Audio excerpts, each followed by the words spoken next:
Hey, it's me again. Well, I've done picked my husband up, and I have drove him to his second job and dropped him off. And now I'm at Walmart's parking lot, and I thought I'd take the opportunity to go ahead and make another video.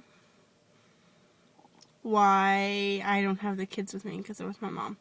And it is very difficult to try. I've tried to do the videos at home, and it's like almost impossible. But anyway, I have five dogs, and three birds and two kids. The house is never quiet enough to do any kind of video.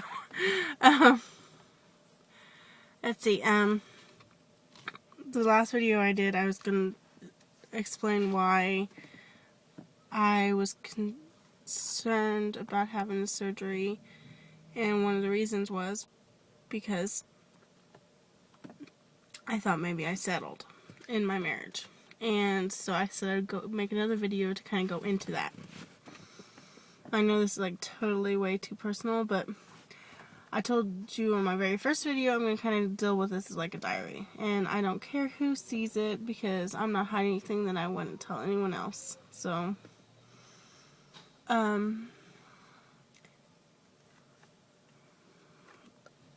just got a text message and I'm filming this on my phone. Okay.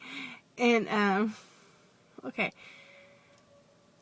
Back in 2008, and I already had 2 years of horror from having miscarriages in 2006.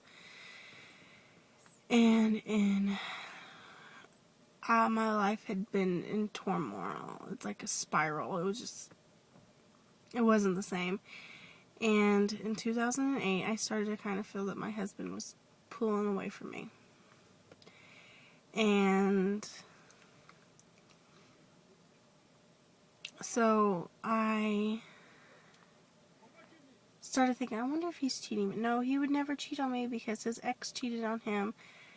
And that's the reason why they didn't end up getting married. And he was very strong. Like I honestly thought he would never cheat on me. So, but I started having this feeling with this one woman. And it was a friend of his, and he has a lot of friends that are women that she gave him a computer that she wasn't using anymore because she just got a new one, but it was not that old. It was only like a year old, and she just gave it to him. Be like, here you go, have a computer. I mean, who really does that, And, he had her number, and he has a tendency to empty his pockets in the bathroom and just have the papers everywhere, and he had her number and he emptied it in his pockets, and he somehow lost the number, and he starts flipping out like I took the number, and I'm like, I did not take her number. I mean, I don't care. And this led to trying to get the story down real quick. Okay, long story short, I went to a wedding. It was my husband's ex-sister-in-law's parents, and they were getting married. Ex-sister-in-law, her parents were getting remarried, and I went to her wedding. And my husband went, and he was in the union, went to Michigan for a conference thing.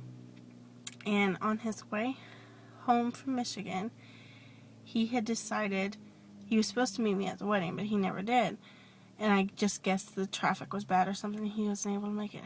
So he ended up going over to his friend Rhonda's house. I won't give her last name, but her name's Rhonda. And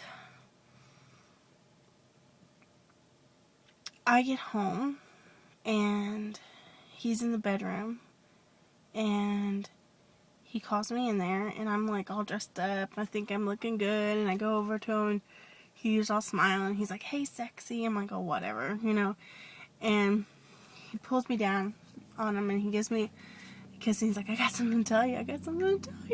And he's so excited. And I'm like, oh, what happened? And I'm thinking something good really happened. And he proceeds to tell me, thinking that I would be okay with it, that he went over to his friend's house and fooled around with her. And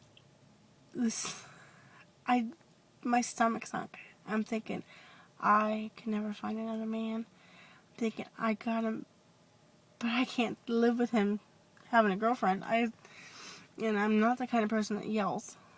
Like, I mean, I have yelled, but I'm not the kind of person, I just start crying, and he proceeds, over the night, proceeds to tell me that the whole story about how, whatever, and she's having such a hard time, he's the only one there for her, and I'm like, well, I don't want you to ever sleep with her, and he's like, oh, I won't, and I don't want you to ever fool around with her, he's like, I won't, he's like, you're the one I love, and so a couple days later, I call her, and I told her, you stay away from him, and she's like, okay, that's fine, whatever. And then, not even a month later, he comes home and he rubs his fingers in my face. I'm like, what the hell is that? And he's like, laughing. And then I finally asked, I was like, what was that about? Until he told me. And I was like, oh, it's so gross. And I'm so sick and I'm so irritated. And he's like, oh, I'll never do it again. And which proceeds to keep happening.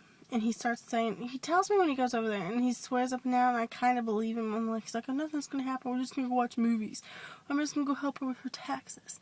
Or I'm just going to go work on her brakes of her car, or whatever. And I'm like, you need to be staying home with your wife and your kids. And I catch text messaging where they're sexting, and I get phone calls where he'd make phone calls with her, and I keep telling myself, I'm not going to be able to find anyone else.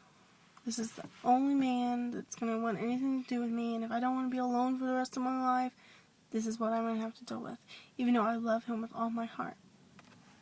And she proceeds to have her friends call me from her work and telling me that she'd make a better mom to my kids, and et cetera, et cetera. Bunch of drama. She's even had her dad call me and threaten to kill me. That was recently. That's like not even a month ago. And at the moment, he's not talking to her. I'm checking call logs and stuff. But I keep thinking, do I have to settle for this? And I don't want to say I'm settling, but it sure darn feels like I'm settling. I mean, I don't believe in cheating. And I don't believe someone should cheat. But I do believe in second chances. But he's way more than second chances. And I deserve respect. So that's why I'm kind of scared. Like, what if I do get up enough nerve and enough self-confidence, not nerve. If I get up enough self-confidence to know that I could find someone else. To know that I'm worth, somebody else would find me worth being with. Someone else would find me attractive. Someone else would be happy. Someone else would be more than happy to have me in their life. That kind of scares me, because what if I decide that I would rather have someone else? I probably won't, because I really do love my husband, and I partially naively think that if I become prettier, maybe he'll stay with me, even though everyone tells me that have seen Rhonda says that I'm 100% prettier than she is. She's not pretty at all. And so that, I don't know if that makes me feel bad or feel good, I don't know. But I've even had lunch with her, trying to make amends, try to be like friends with her. I'm so screwed up. Just because I want my husband to love me and only me. And I don't want to push him away by jealousy, I guess. But I put my foot down this last time, so we'll see. Well, I told you that reason. I knew it was going to take at least a video to tell that, so I'm going to go ahead and let you go. Talk to you later. Bye.